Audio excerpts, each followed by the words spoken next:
41%. Así cayeron las importaciones de petróleo de China en solo un año, el nivel más bajo en 8 años. No en una crisis, no en pandemia, es ahora mismo, en 2026.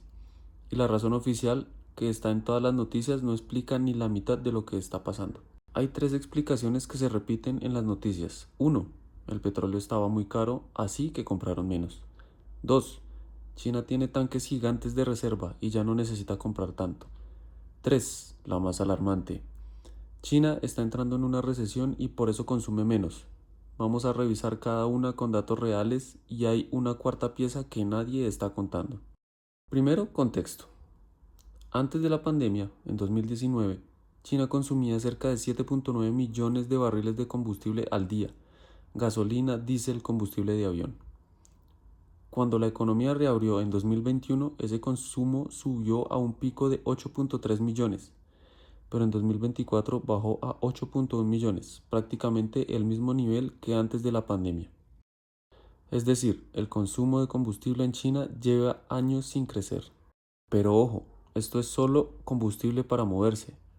Si sumamos todo el petróleo que usa China, incluyendo lo que se convierte en plástico y químicos, la demanda total en realidad sigue creciendo de 15.98 millones de barriles diarios en 2023 a 16.37 millones en 2024.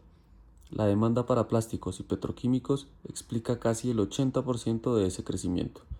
Entonces el combustible se estancó, pero la industria química sigue comprando.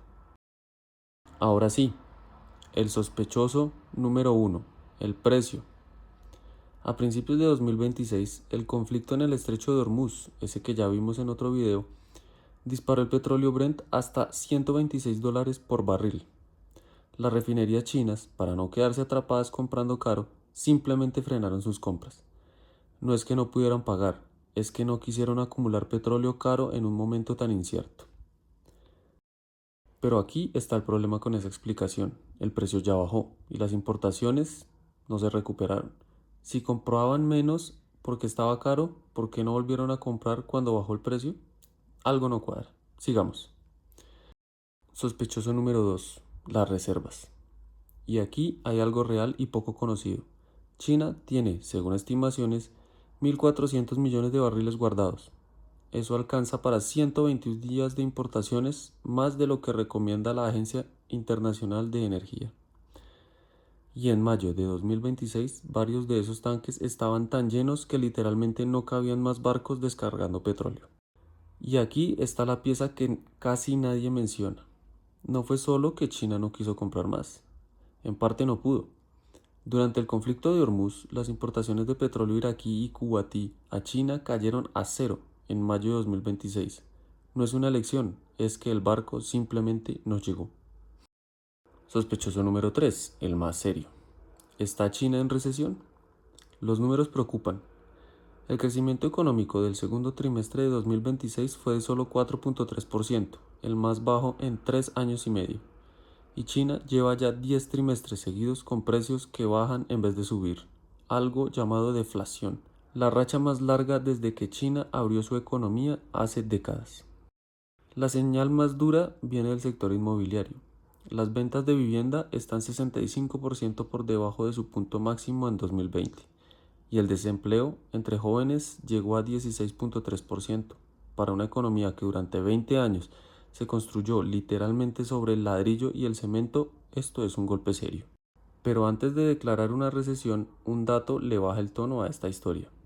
La manufactura china, medida por el índice PMI, sigue en expansión. 50.3 puntos en junio, por encima del umbral de 50, impulsada sobre todo por exportaciones de tecnología ligadas a la inteligencia artificial. China no está colapsando, está desacelerando de forma desigual. Y aquí está la cuarta pieza, la que casi nadie menciona. China está cambiando de combustible, literalmente. Hoy, la mitad de los autos que se venden en China son eléctricos. Eso significa millones de barriles de gasolina que simplemente ya no se necesitan. No por su precio, no por recesión, sino porque el carro ya no usa gasolina. Entonces, ¿cuál de los tres sospechosos es el culpable? La respuesta incómoda es los tres al mismo tiempo. Precios altos que asustaron a los compradores.